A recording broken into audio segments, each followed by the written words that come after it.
Assalamualaikum warahmatullahi wabarakatuh. Perkenalkan, nama saya Nur Aisyah, NIM E 2019-2047. Saya dari Prodi Ekonomi Syariah 2, Fakultas Ekonomi dan Bisnis Islam.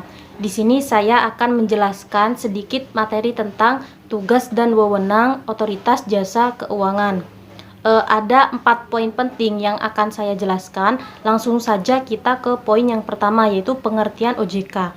Nah, OJK adalah sebuah lembaga negara yang memiliki fungsi dan tugas dalam penyelenggaraan sistem pengaturan dan pengawasan terhadap pengawasan industri jasa keuangan secara terintegrasi. Jadi, OJK itu sebuah lembaga negara, bukan lembaga swasta.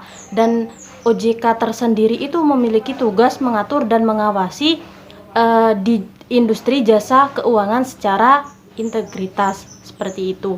Nah, sebelum adanya OJK ini, pengawasan terhadap industri jasa keuangan itu berjalan terpisah di bawah 2 regulator. Yang pertama, Bank Indonesia itu mengawasi perbankan, dan yang kedua, Bapepam, lembaga keuangan, itu mengawasi pasar modal dan industri keuangan non-bank. Jadi seperti itu.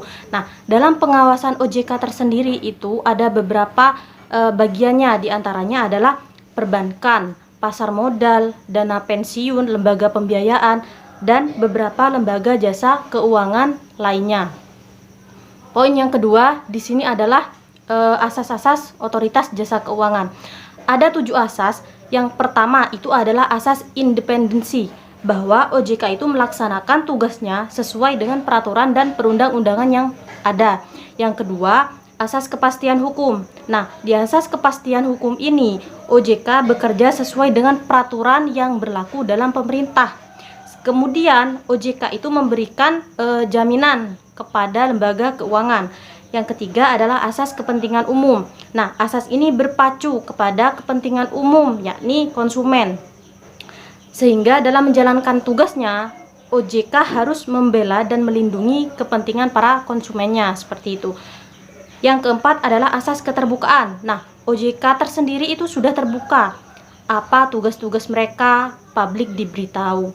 Apa wewenang mereka, publik diberitahu.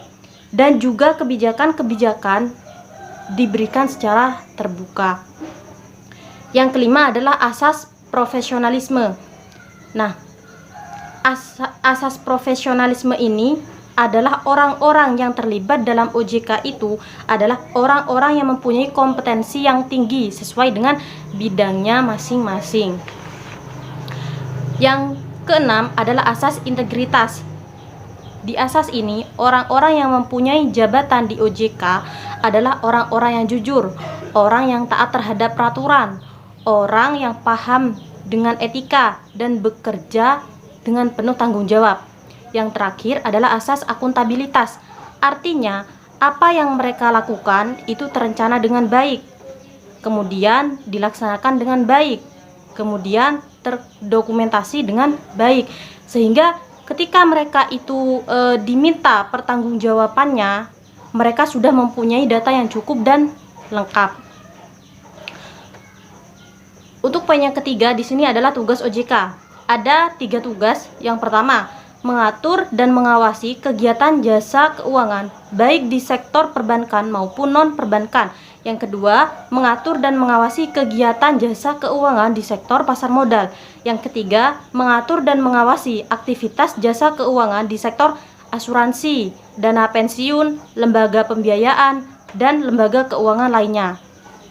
Poin yang keempat di sini adalah wewenang OJK. Ada 10 wewenang. Yang pertama, menetapkan peraturan perundang-undangan di industri jasa keuangan. Yang kedua, membuat dan menetapkan peraturan tentang pengawasan di industri jasa keuangan. Yang ketiga, membuat dan menetapkan kebijakan tentang pelaksanaan tugas OJK. Yang keempat, mengatur tentang tata cara penetapan pengelola statuter di lembaga jasa keuangan. Yang kelima, mengatur tentang struktur organisasi dan infrastruktur serta pengelolaan kekayaan dan kewajiban. Yang keenam, membuat dan menetapkan peraturan tentang tata cara pemberian sanksi berdasarkan peraturan perundang-undangan yang berlaku di sektor jasa keuangan. Yang ketujuh, membuat dan menetapkan kebijakan mengenai tata cara pengawasan terhadap industri jasa keuangan. Yang kedelapan, OJK dapat melakukan pengawasan, pemeriksaan, penyidikan, dan perlindungan konsumen, dan tindakan lain terhadap lembaga jasa keuangan. Yang kesembilan, memberikan sanksi administratif kepada pihak yang melanggar peraturan perundang-undangan di sektor jasa keuangan. Yang terakhir, OJK berwenang memberikan dan atau mencabut izin usaha, pengesahan, dan penetapan lain dalam peraturan perundang-undangan di sektor jasa keuangan. Mungkin itu saja materi yang dapat saya sampaikan, kurang lebihnya saya mohon maaf. Wabillahi taufiq wal hidayah. Wassalamualaikum warahmatullahi wabarakatuh.